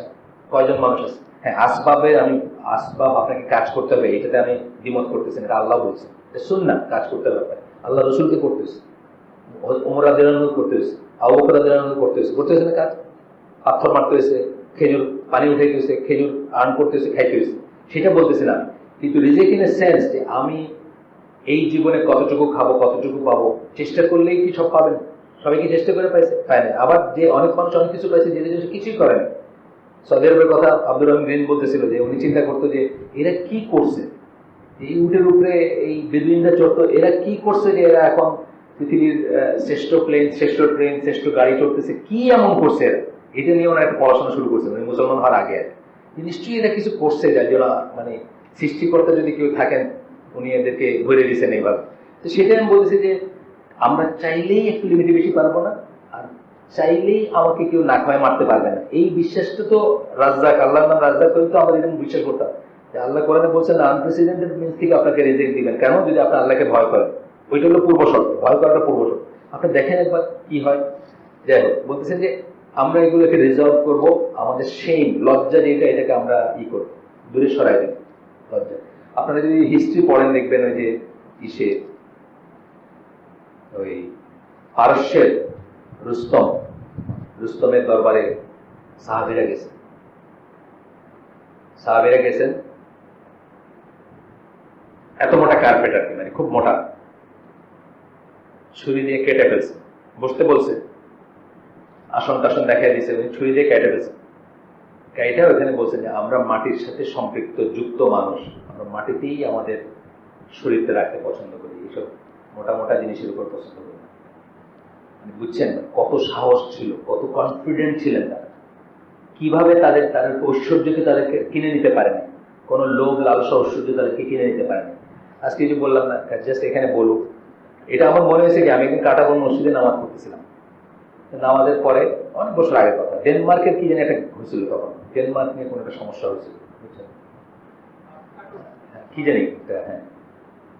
তো তখনকার ওই মসজিদ, ইসলামপন্থীদের মসজিদ, ওখান থেকে প্রথমে করলো যে কেউ সুন্নতের নিয়ত করেন না, একটা মিছিল আছে, প্রতিবাদ মিছিল। আমার কাছে খুব খটকা লাগলো যে মসজিদে সুন্নত দিতে করতে সুন্নতের উপরে মিছিল কবে ওয়াজিব হইলো, এটা আমি মানে চিন্তা করতেছি। আমি ভাবলাম যে আমি যাবো না, আমি নামাজি পড়বো। তারপরে দেখলাম যে না, দেখি কি হয়। তা আমি মসজিদের ওই 2 তলা দেখছেন বোধ হয়, ওইখান থেকে আমি দেখা যাচ্ছে রাস্তায় কি হচ্ছে। তা আমি দেখতেছি যে তখনকার একজন এমপি, যিনি ওই ইসলামপন্থীদের লিডার, উনি এসে দাঁড়ালেন, একটা ব্যানার আসলো, হাতে মেগাফোন আসলো, ক্যামেরাম্যান আসলো, ছবি, ওইখান থেকে একটা মিছিল শুরু হলো, শাহবাগের মোড়টা, বুঝছেন তো, 200 গজ ঘুরে আসা মিছিলটা শেষ হলো, ছবি টবি তোলা শেষ, মিছিল শেষ। আমি চিন্তা করছিলাম যে ডেনিশরা যদি খালি এইখানে এই মিছিলে একটা মেগাফোন নিয়ে বলতো যে ভাইরা আপনাদেরকে আগে আসলে আগে পাইবেন ভিত্তিতে ডেনমার্কের ফ্রি ভিসা দেওয়া হবে, মিছিল খালি হয়ে যাবে। আমাদের অবস্থা তাই অবস্থাতে আছে। যাই হোক, এরপরে বলতেছেন কি, our first step must be shedding the spirit of apology for Islam. ইসলামকে নিয়ে আমাদের যে হীনমন্যতা আছে, আমরা যে অ্যাপোলজেটিক, আমরা যে কাতুর কুতুর বলেন একটা কথা, আমরা যে কাতুর কুতুর করি, মানে খুব ছোট হয়ে মানে চলি সবখানে, তাই না? আমি বুকটা ফুলাই চলতে চাই। ওই যে বললাম জিওলাম এস আবার বলছি না, নামটা পর্যন্ত হাইড করতে চাই ইউরোপে, কেউ যেন বুঝে না আমি মুসলিম, বা আমেরিকায় কেউ যেন বুঝে না আমি মুসলিম, তাই আমরা ব্ল্যাক লিস্ট করে দেবে, আমরা এটা করবো। এইটা আমাদেরকে প্রথম ঝেড়ে ফেলতে হবে। অ্যাপোলজি, লজ্জা, মানে অ্যাপোলজি বলতে ওই লজ্জা না, আমাদের সেমটা আমরা অ্যাকনলেজ করবো নিজের কাছে, কিন্তু বাইরে যখন আল্লাহর কথা বলবো, ইসলামকে রিপ্রেজেন্ট করবো, তখন যেন আমরা বুকটা ফুলাই চলি। আমাদের ভিতরে যেন আল্লাহর দিন নিয়ে, যদি আমরা বিশ্বাসই করি এটা আল্লাহর কাছ থেকে আসছে, তাহলে এর চেয়ে ভালো কিছু হইতে পারে না। যেটা উনি বললেন এই গত 15-20 মিনিট ধরে আমরা কি পড়লাম, আমরা এটাই শিখলাম যে এটার কোনো ফ্ল থাকতে পারে না, এটার কোনো অ্যাপোলজিটিক, মানে এটার কোনো দুর্বলতা থাকতে পারে না, এর চেয়ে পারফেক্ট কিছু হইতে পারে না। যদি তাই বিশ্বাস করি, তাহলে প্রসঙ্গে আমি কি করবো, ঝেড়ে ফেলবো অ্যাপোলজি, মানে ক্ষমা, মানে অ্যাপোলজিটিক কি বলবো, মানে আপনার মনের ভিতরে যে সবসময় একটা আছে, হীনমন্যতা, ইনফিনিটি কমপ্লেক্স, অথবা অপরাধ বোধ। এটা অপরাধ বোধ, আমি মুসলমান হয়ে বুঝি একটা অপরাধ করছি, আমার দাড়িটা ইটসেলফই বোধ একটা অপরাধ, আমার টুপিটা ইটসেলফ একটা অপরাধ, which is only another name for intellectual defeatism, only a masquerade for our own skepticism. এটা যদি থাকে তাহলে বুঝতে হবে আমরা নিজেরা রিয়েলি ইসলামে বিশ্বাস করি না, আমাদের স্কেপটিসিজমকে ঢাকার জন্য আমরা অ্যাপোলজেটিক, যেটা প্রথমে এই বইয়ের শুরুতে বলছিলেন যে যদি আপনি আপনার মুসলিম থাকতে চান, মুসলিম হইতে চান, তাহলে বাচ্চাদেরকে মুসলিম রাখতে চান, তাহলে ওয়েস্টার্ন লাইন অফ এডুকেশনে এডুকেটেড করবেন না। ওয়েস্টার্ন লাইন মানে খালি ইংলিশ মিডিয়াম স্কুল তা না, ইংলিশ মিডিয়াম স্কুল তো বটেই, তার সাথে আছে কি ওয়েস্টার্ন কারিকুলামের যে পড়াশোনাগুলো আছে, ফিলোসফি আছে, আপনার ইন্টারন্যাশনাল রিলেশনস আছে, ইকোনমিক্স আছে, সবকিছুই আসবে ওয়েস্টার্ন লাইনের পড়াশোনার ভিতরে, সবকিছু আসবে। তারপর বলতেছেন and the next stage must be our conscious deliberate following of the sunnah of the prophet sallallahu alaihi wasallam. Conscious delivered দুইটা বললেন, বুঝে করবেন কেন করতেছেন, ডেলিভারেট ইচ্ছা করে করবেন কি করতেছেন। আব্বাই কইছে দেখে না, আব্বাই কইছে এটা এরকম কর না, তা বুঝে করবেন আমি এই কাজটা কেন করতেছি। কনশাস ডেলিভারেট ইচ্ছাকৃতভাবে করবেন এবং সচেতন হয়ে করবেন যে সুন্নাটা এই যে বললাম যে সুন্নার বেটারনেস বা বেটার এইটা কোথায়, এইটা তো প্রথমে জানতে হবে। তাহলে কি করতে হবে, আমরা আগে বলছিলাম সিরা পড়বেন, ইনশাআল্লাহ সবাই সংকল্প করবেন আর্লিয়েস্ট পসিবল টাইমে না পড়ে থাকলে রাসূল সাল্লাল্লাহু আলাইহি ওয়াসাল্লাম একটা ভালো জীবনী পড়বেন। এক, দুই হচ্ছে আল্লাহ রাসূল যাদেরকে বলছেন যে এরা হচ্ছে আমার এবং আমার খোলাফায়ে রাশিদিনের সুন্নাহকে আঁকড়ায় ধরবা, এরা হচ্ছেন আমাদের জাতির বাতিঘর। আজকে যেমন প্রথমে বলছিলাম যে আমাদের জাতির বাতিঘর কারা, মুসলিম জাতির বাতিঘর হচ্ছে আমাদের খোলাফায়ে রাশিদিন। অন্তত তাদের, সবাই যদি না পড়েন অন্তত তাদের একটা করে জীবনী পড়বে। তারপরে যদি আল্লাহ তৌফিক দেন আসহাবে রাসূলের কাহিনী আছে বা অন্যই আশারা মুবাশশিরাদের পড়বেন। এটা অর্ডার আছে না, কারপরে কে আশারা মুবাশশিরা, কারণ এই 10 জন স্পেশালি চোজেন, তাদের জীবিত অবস্থায় তাদের নামে আল্লাহ রাসূল নাম ধরে ধরে বলে গেছেন যে এরা জান্নাতে। এইগুলা পড়লে তখন আপনি ডিসাইড করতে পারবেন আপনার জীবনের ট্র্যাকটা কি হবে। না কিন্তু আপনি উদ্ভ্রান্ত, আপনি তো ওই হাল ভাঙা নাবিকের মতো, আপনার কোনো লাইট হাউস নেই, বাতিঘর নাই। আপনার বাতিঘর হলো ওইগুলো ওই যে মোমবাতি জ্বালায় যেগুলো, ওইগুলো আপনার বাতিঘর। কিন্তু আপনার রিয়েল বাতিঘর যারা হওয়ার কথা তাদের কথা আপনি জানেনও না তারা কারা। আচ্ছা, এরপরে আসতেছে কি সুন্নাহ বললেন। For sunnah means no more and no less than teaching of Islam translated into practice. No more, no less. আমাকে যদি বলেন আমি বলবো সুন্নাহ is equal to Islam. No sunnah, no Islam. আগের দিন বলছি না, আগে বলছি আমরা, আপনারা চিন্তা করলে বুঝবেন। সুন্নাহ নাই নামাজ নাই, সুন্নাহ নাই রোজা নাই, সুন্নাহ নাই হজ নাই। আপনি কিচ্ছু করতে পারবেন না যদি আপনি সুন্নাহকে অস্বীকার করেন। সবকিছু আসছে সুন্নাহ থেকে। কিভাবে হজ করবেন, কিভাবে নামাজ পড়বেন, কিভাবে রোজা রাখবেন, কিভাবে যাকাত দিবেন, সব আসছে সুন্নাহ থেকে। গেল। তারপর বলতেছেন instead of meekly submitting Islam to alien intellectual norms, alien বিদেশি অপরিচিত ইন্টেলেকচুয়াল নর্ম স্ট্যান্ডার্ড, তারা বলবে এটা শেখেলে এটা ভালো আছে, ইসলামের এটা ঠিক আছে, আমি খুশি হয়ে গেলাম, কৃতার্থ হয়ে গেলাম। না, মালিকে কইছে ইসলামের এটা খুব সুন্দর, আমি ওইটারে বারবার করে প্রচার করি। এই নিয়মটা আমাদের সবাই আছে। আমরা ইসলামের টিচিং, ইসলাম সম্বন্ধে দাওয়াত দিতে গিয়ে আমরা কি রেফারেন্স দিই, মাইকেল হার্টের হান্ড্রেডস-এর রেফারেন্স দিই। এই যে বইতে সে 1 নম্বরে রাসূল সাল্লাল্লাহু আলাইহি ওয়াসাল্লাম, আর রাসূল সাল্লাল্লাহু আলাইহি ওয়াসাল্লাম 1 নম্বরে তো হবেই, এটা তো আমরা এমনিই জানি। তোর মানে ওর বলার জন্য তো আমাদের অপেক্ষা করতে হবে না। কিন্তু যখন এটা করি তখন আমাদের একটা হীনমন্যতা প্রকাশ পায় যে দেখো এই কাফের কিন্তু বলছে যে রাসূল সাল্লাল্লাহু আলাইহি ওয়াসাল্লাম পৃথিবীর সবচেয়ে ইনফ্লুয়েন্সিয়াল মানুষ, সুতরাং আমরা ওইটাকে এখন দলিল হিসাবে করবো। হ্যাঁ, সেটা করবো। আমরা আমাদের টার্মসে শিখবো, আমাদের টার্মসে জানবো। আমার আল্লাহ বলছেন যে তার খুলুকুল আজিম, মানে বেস্ট চরিত্র তার, সেখান থেকে আমরা যাবো। আল্লাহর চেয়ে বড় সার্টিফিকেশন আর কার দরকার আছে নাকি? ওই কাফের কে বললো এতে আমরা আসলে সেটাই। তা বলতেছেন যে কোনো intellectual norms, alien intellectual norms, norms মানে স্ট্যান্ডার্ড, ইন্টেলেকচুয়াল স্ট্যান্ডার্ড মানে বুদ্ধিবৃত্তিক স্ট্যান্ডার্ড, এলিয়েন বাইরের। সে বললো ইসলামের এটা খুব ভালো, তা আমি খুব খুশি হলাম। সে বললো এটা কেমন জানি, তা আমি খুব হীনমন্যতা হয়ে মানে আমি এটা বলতেই পারলাম না যে আল্লাহর কথা যে ছেলে 2 টাকা পাইলে মেয়ে 1 পাবে, এটা আল্লাহ মেয়েদের ফাইনাল শেষ, এটা বলতেই পারলাম। কেন বলতে পারলাম না? আমার ভিতরে হীনমন্যতা আছে যে ইন্টেলেকচুয়াল নর্মে আমার বলবে তুই তো শেখালে লোক, মানে ফেমিনিজম, প্রি ফেমিনিজম যুগের লোক, পোস্ট ফেমিনিজম যুগের লোক। যাই হোক, we must learn once again to regard Islam as the norm by which the world is to be judged. আবার আমাদের শিখতে হবে যে সারা পৃথিবীর বিচার হবে ইসলামের স্কেলে, ইসলামের পাল্লায়, ইসলামের স্কেল দিয়ে, not the other way round. পৃথিবী ইসলামকে বিচার করবে, এটার জন্য আল্লাহ ইসলাম পৃথিবীতে পাঠান নাই। ইসলাম দিয়ে পৃথিবীকে বিচার করবে যে এই রেসপেক্টে কে ঠিক আছে, এর সাথে যারটা মিলে সে ঠিক আছে, অ্যাকসেপ্টেবল, ঠিক আছে ভাই তোমারটা অ্যাকসেপ্টেবল, এর সাথে যার মিলে না তারটা অ্যাকসেপ্টেবল না আমার কাছে। এইটা দিয়ে দুনিয়াকে বিচার করবো, দুনিয়া দিয়ে এটাকে বিচার করবো, সোজা কথা যেটা বললাম আর কি। এরপরে বলতেছেন the impracticable propositions which are today put forward by a self-styled orthodoxy as postulates of Islam are in most instances nothing but conventional interpretation of the original postulates on the basis আচ্ছা যাই হোক, এটা উনি বলতেছেন যে যারা অনেকে কোন জিনিসকে অর্থোডক্সি বলে বা গতানুগতিক, আমাদের দেশে সোজা কথা ট্র্যাডিশনালিস্ট যাদের বলি আমরা, ওয়েস্টার্ন ওয়ার্ল্ডে যারা মুসলিম বিদ্বেষী তারা ইসলামের ফলোয়ারদেরকে তিনটা ভাগে ভাগ করে। একটা হলো ট্র্যাডিশনালিস্ট কারা, যারা ওই যে আল্লাহর রাস্তায় বাইর হইয়া 1 টাকা করলে 49 কোটি টাকার সওয়াব, এটা কোনোদিন ভেরিফাই করে দেখেন কথাটা সত্যি কিনা, কোনোদিন দেখেন এটা কোনো হাদিস থেকে আসছে কিনা। এটা হলো ট্র্যাডিশন ফলো করে, মুখে মুখে আসছে এটাই ফলো করে যাচ্ছে। আরেকটা দল করে মডার্নিস্ট অ্যাকচুয়ালি কি, তারা পশ্চিমের মতো হইতে চায়, যে জায়গায় ইসলামকে টুইস্ট করা যায় ওটা টুইস্ট করে পশ্চিমের সাথে মিলতে চায় বা পশ্চিমের কাছে প্যালেটেবল হইতে চায়, তাদের কাছে হইতে চায়। আর আরেকটা গ্রুপকে তারা, এটা কিন্তু আমাদের ডিভিশন, এটা তাদের ডিভিশন, পশ্চিমা ইসলাম বিদ্বেষীরা ডিভাইড করে এইভাবে। আরেকটা গ্রুপকে বলে ফান্ডামেন্টালিস্ট বা মৌলবাদী। অ্যাকচুয়ালি মৌলবাদী কাদের বলে না, ওসামা বিন লাদেনরা বলেন না, আপনারা আমরা সবাই বলি যে মূল কথাটাতে মৌলিক জিনিসটা যে ফলো করে, যেগুলো পোর্ক হারাম মানে হারাম ভাই, এটা কুস্তি খাওয়া যাবে না, অফিসের পার্টিতেও না, তুমি পার্টি দিছো তাতেও না, তোমার প্রেসিডেন্ট দিছে তাতেও না, আমি এই শুয়ারের গোস্ত খেতে পারবো। এই কিন্তু ফান্ডামেন্টাল, এটা কাছে খুব লাগে, এত রিজিড হওয়ার কি আছে? সেই ডেফিনেশনে every Muslim has to be fundamentalist, তাই না? আপনি কি আপনার মৌলিক জিনিস ত্যাগ করতে পারবেন? এখানে পোর্ক হারাম ইংল্যান্ডে গেলে কি আপনার হালাল হবে? এখানে বিয়ার হারাম ইংল্যান্ডে গিয়ে হালাল হবে না।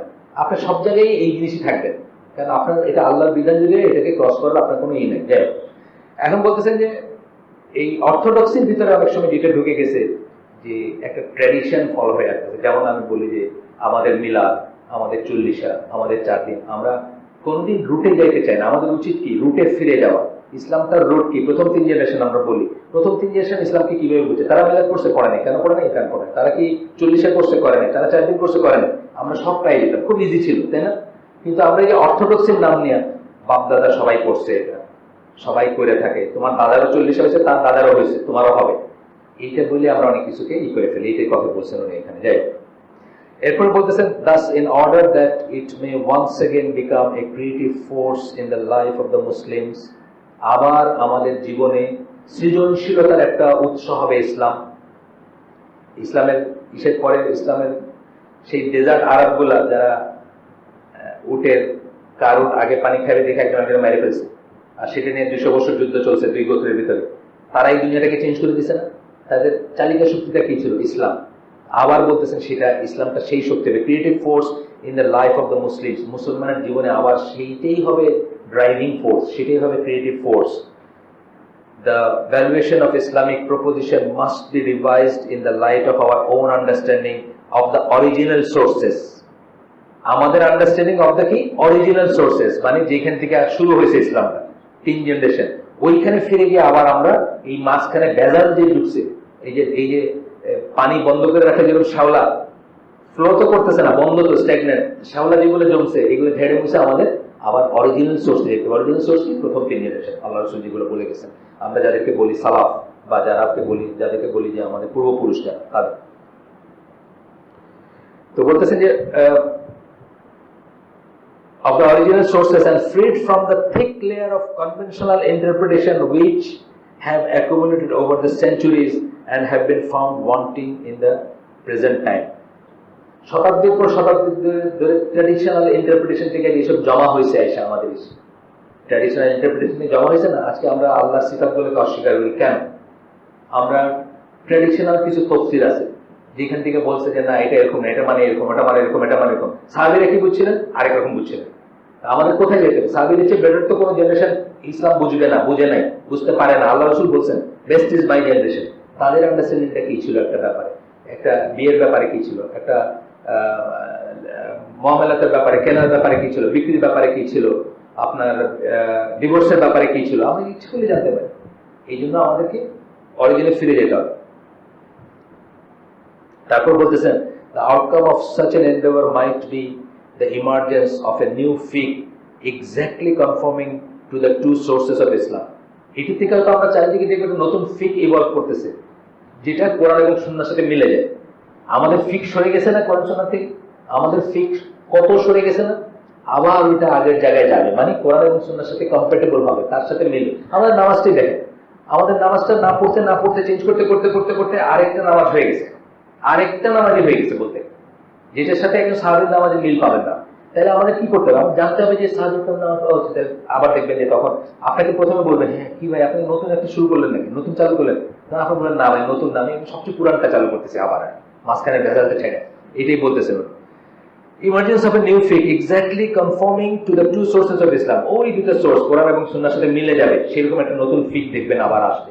অর্থাৎ আমাদের জন্য নতুন, কিন্তু আসলে তো নতুন না, আসলে সবচেয়ে পুরান ফিক যেটা সেটা the Quran and the lifestyle of the Prophet sallallahu alaihi wasallam, কোরআনের সাথে মিলে যাবে আর আল্লাহ রাসূল সাল্লাল্লাহু আলাইহি ওয়াসাল্লামের জীবনের সাথে মিলে যাবে, and at the same time answering to the exigencies of present day life। এবং একই সাথে আমরা দেখব যে আজকের যা চায়, যা ডিমান্ড করে, এখনকার আমাদের জীবনযাত্রা আছে কিছু জিনিস ডিমান্ড করে না, যেটা আগে করতো না। ধরেন জাস্ট ফর এক্সাম্পল, আগে যেখানে ইচ্ছে সেখানে উঠ থামায়া তারা সালাদটা আদায় করে নিতেন সংঘবদ্ধভাবে। আজকে আমার লাইফস্টাইল কি, আমি ট্রেনে যাই, ওকে ট্রেনে একটা নামাজের ঘর থাকবে, আজকের সাথে কমফোর্টেবল করতে ট্রেনে একটা নামাজের ঘর থাকবে, যদি ট্রেন না থামে সেখানে একটা আজান হবে, সেখানে একটা নামাজ পড়ার ব্যবস্থা থাকবে, ওযুর ব্যবস্থা থাকবে। আজকের সাথে আমি করতে গেলে এটা করতে হবে, এইটুকুই বলতেছে, যে এটা কোনো সমস্যা হবে না of the present life. Just as the older forms of fiqh answer to the exigencies of the period dominated by Aristotelian, যারা কোরআন কথা বলতেছেন, নিওপ্লাটনিক ফিলোসফি ইত্যাদি ইত্যাদি বলতেছেন, তাহলে কি বললেন যে নতুন ফিক ইভলভ করবে, যেই ফিকটা অরিজিনাল দুটো সোর্সের সাথে কম্পারেবল হবে, এবং যেটা আজকের দিনের যে এটার সাথে কম্পারেবল হবে, এটাকে আপনি করতে পারবেন। আপনাদেরকে শেষ হয়ে গেছে আমার বই শেষ, আপনাদেরকে ছোট্ট দুটো কথা বলে আমার নিজের লাইফের কথা। আমার জন্য মানে আমি যেহেতু জাহাজে চাকরি করতাম, জাপান থেকে বাড়ি আসতেছি, সকালে শুরু করতেছি এখান থেকে 10টায়, এখানে আস্তে আস্তে জাপান, হংকং ঢাকা, মানে রাত হয়ে যাবে। পথের এতগুলো নামাজ কি হয়? যখন আমি ফিক জানতাম না তখনকার কথা বলতেছি, বা যখন অরিজিনাল সোর্সে যাই নাই আমি যখন চালু ফিকটা করতাম, আমার যখন খুব ডিফিকাল্ট ছিল। প্লেনে এসে ওযু করো, মোজা খোলো, বুঝছেন না, তারপরে জিজ্ঞেস করো কোন দিকে। এখন কি, যে ধরেন জাস্ট আমি জোহরের ওয়াক্ত যদি জানি, ওই সময় আমি ধরেন প্লেনে উঠতেছি, তার আগে আমি হোটেলেই জোহর আসর একসাথে পড়ে নিলাম, ওযু করলাম, ওযু করে মোজাটা পরলাম,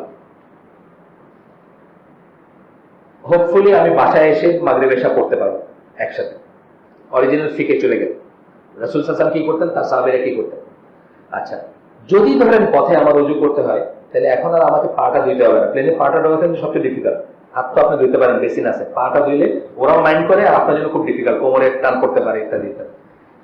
এই যে জানাটা, এই জানার পরে কি হলো, আমার এটাকে আপনার মনে হবে যে ভাই আপনারা কোথেকে এগুলো আবিষ্কার করলেন, আপনার কাছে নতুন মনে হবে, কিন্তু আসলে কি আমি নতুন করলাম, আমি একদম অরিজিনে ফিরে গেলাম। রাসূল যেটা করতেন, সাহাবী যেটা করতেন, ওটা জানলাম, ওটাতে ফিরে গেলাম। আমার জন্য জীবনটা সহজ হলো, এবং সেই জীবনটা এখনকার সাথে কমফোর্টেবল হলো, এখনকার বিশ্বের সাথেই কিন্তু হচ্ছে। এই মোটামুটি ভাবে আমাদের বইটা শেষ। আমরা ইনশাল্লাহ চেষ্টা করবো এই বইটাকে, আমি যেভাবে এক্সপ্লেন করে করছি, এটাকে চেষ্টা করবো একটা বই ফর্মে বের করা যায় কিনা। 6টা পড়বো, ব্লগে লেখা, আমি যখন লিখতাম তখন 6টা পড়বে, অর্ধেকের মতো বইটা শেষ হয়েছে, আরো হয়তো 3-4টা পর্ব হলে একটা, এই বইয়ের ট্রান্সলেশন হবে না, কিন্তু এটার এক্সপ্লেনেশন হবে একটা, চেষ্টা করবো উপায় করতে কোনোদিন। সুবহানাকা আল্লাহুম্মা বিহামদিকা আশহাদু আল্লা ইলাহা ইল্লা আনতা আস্তাগফিরুকা ওয়া আতুবু ইলাইক। এগুলো সব নিশ্চয়ই আমার জন্য না, এগুলো জাকারিয়া ভাই ছিল, তাই না? জাকারিয়া ভাই দিতে পারেন না এগুলো। পশ্চিমাদের কাছে মোটা অঙ্কের বেতন ভাতা পাওয়ার জন্য তাদেরকে সাহায্য সহযোগিতা বা শান্তি রক্ষার নামে তাদের অধীনে 1 বছর বা 2 বছর মেয়াদে কোনো মুসলিমের জন্য চাকরি করা যাবে কিনা, এটা অত্যন্ত বিতর্কিত একটা ব্যাপার। এটা আমি বলার যোগ্যতা রাখি কিনা জানি না। আমার এক দিনী ভাই আছেন, উনি রিটায়ার্ড ব্রিগেডিয়ার, ওনার জামাই হচ্ছে এয়ারফোর্সের অফিসার। সেই মিশন থেকে যখন আসলো তখন উনি বলেন, আমার মনে হয় তোমার এই পয়সাটা হালাল হবে না। উনি ওনার জামাইকে বলতেছেন, বলছে কেন? তুমি তো আসলে শান্তি রক্ষাটাকে জানাই, তুমি কাফেরদের স্বার্থর জন্য কিছু জিনিসকে পাহারা দিতে গেছে। কঙ্গোতে ছিল, কঙ্গোতে কি আছে, কঙ্গোতে আছে ডায়মন্ডের খনি, ওদের এখন সময় নেই, ওরা এগুলো পাহারা দিবে আর এই করবে। তো আপনার বাংলাদেশ থেকে নেবেন, বলে তুমি একটু শান্তি রক্ষার নামে এগুলো পাহারা দাও, আমরা যখন সময় হবে তখন আমরা এগুলো উঠায় নিবো আর কি। এই সেন্সে যদি জিনিসগুলো হয় তাহলে তো বিতর্কিত ব্যাপার হবে। তবে এটাকে একদম ব্ল্যাক অ্যান্ড হোয়াইট মানে হারাম হালালের লাইনে আনার আগে বুঝতে হবে যে এক একটা জায়গায় এক একটা কন্ডিশনে কাজ হয়। যেমন ধরেন কুয়েতেও কিন্তু এখনো বাংলাদেশ আর্মি যায়, একদম ডিফারেন্ট একটা কারণে যায়, যায় না? শান্তিরক্ষার সব মিশন কিন্তু এক ধরনের না, কিন্তু যে মিশনগুলা ওদের স্বার্থ রক্ষার্থে এবং মুসলিম স্বার্থের এগেনস্টে যাবে, ডেফিনেটলি ওগুলো নিয়ে চিন্তা করার ব্যাপার আছে। যেমন তিমোরকে কাফেরদের হাতে, একটা মুসলিম দেশের অংশ ছিল পূর্ব তিমোর, সেই কাফেরদের হাতে যে জাতিসংঘ বাহিনী তুলে দিয়েছে, এটার কমান্ডার কিন্তু বাংলাদেশি ছিলেন ইনসিডেন্টাল। এখানে চিন্তার ব্যাপার আছে। বা দক্ষিণ সুদানে যখন একটা মুসলিম দেশের বুক কেটে, মাংস কেটে আর একটা কাফেরের দেশ তৈরি করা হচ্ছে, ওইখানে যখন আপনি তাদের এজেন্সি হয়ে কাজ করতেছেন, আপনার চিন্তা করার ব্যাপার আছে। আমরা এটুকুর ভিতরে রাখলাম, আল্লাহ আমাদেরকে তৌফিক দেন চিন্তা করার। ইসলামিক স্টেটের ব্যাপারে আমাদের দৃষ্টিভঙ্গি কি হওয়া উচিত, এটা আমি আগে বলছি, এইখানেও বলছি হয়তো। গোলাপ শাহ মাজারের সামনে এখন উনি একটা কালো ফ্ল্যাগ নিয়ে দাঁড়ায় বললো যে আমি মুসলিম জাহানের খলিফা। উনি বলে যে আমি কোরাইশ এবং আমি মুসলিম ওয়ার্ল্ডের খলিফা। আমরা কি করব, আমাদের করণীয় কি? প্রথম কথা হচ্ছে, এটা যে কেউ ক্লেম করতে পারে, এটা এইভাবে ক্লেম করবে, কোনদিন ক্লেম করবে এবং আমরা সবাই তার আনুগত্য করবো, এটাও ঠিক। কিন্তু কখন আনুগত্য করবো, আমাদের করণীয় কি? প্রথম কথা হচ্ছে, এটা আমাদের ব্যাপারই না। কেউ যদি ক্লেম করে যে সে ইসলামী ওয়ার্ল্ডের খলিফা, খেলাফত, এটা আমাদের ব্যাপার না। এটা কাদের ব্যাপার? আমরা আগে বলছি, মুজতাহিদ আলেম যারা তাদের ব্যাপার এবং গোত্রপতি যারা তাদের ব্যাপার।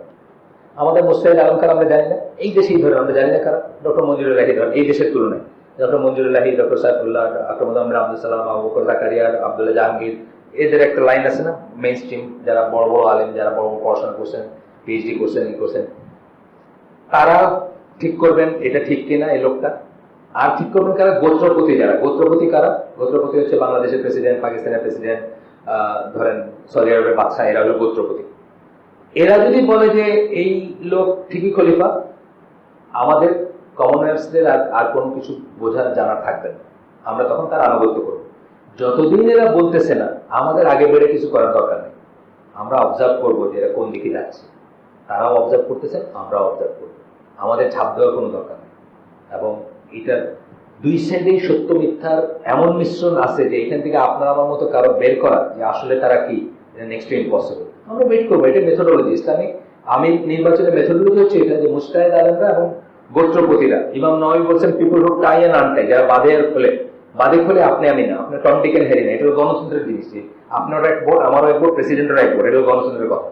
কিন্তু ইসলামের কথা কিন্তু সেটা না। ইসলাম হচ্ছে গোত্রপতি এবং যারা মুজতাহিদ আলেম, তারা যখন তার কাছে বায়াত নেবেন কারো কাছে আর বলবেন যে এই লোককে আমরা খলিফা মানে, আমরা আপামর যারা এমনি যারা জনসাধারণ, আমরা তাদেরকে মেনে নেব। এখন পর্যন্ত সেটা ঘটেনি এবং এখন পর্যন্ত সেটার কোনো আপনার আমার চিন্তা না করলেও হবে। আজকাল গণতন্ত্রের সাথে ইসলাম মিলিয়ে দেওয়া হচ্ছে। দেশে বিদেশে অনেক ইসলামপন্থী লেখক এসব বলছেন। বলা হচ্ছে তুরস্ক, ইরান আধুনিক ইসলামী গণতন্ত্রের মডেল। আসলে কি তাই না? আসলে তা না। আপনারা পড়াশোনা করলে জানবেন যে গণতন্ত্রের সাথে ইসলামকে মিলানোর স্কোপ নাই। গণতন্ত্র মানে যদি শুধু ভোট হয়, সেটা ডিফারেন্ট জিনিস। ভোট আমরা এখানে নিতে পারি। এই মসজিদে এসি ছাড়বো কি ছাড়বো না জিজ্ঞেস করলেন মুরব্বী যে আজকে কি এসি ছাড়বো, 50 জনের ভিতরে 40 জন বললেন না না আজকে ঠান্ডার দিন দরকার নেই। 10 জন বললেন ছাড়লে ভালো হয়। আমরা কি করবো? 50 জনের খাতিরে 10 জনেরটা মানলাম না। এই ভোট কিন্তু ঠিক আছে, যায়।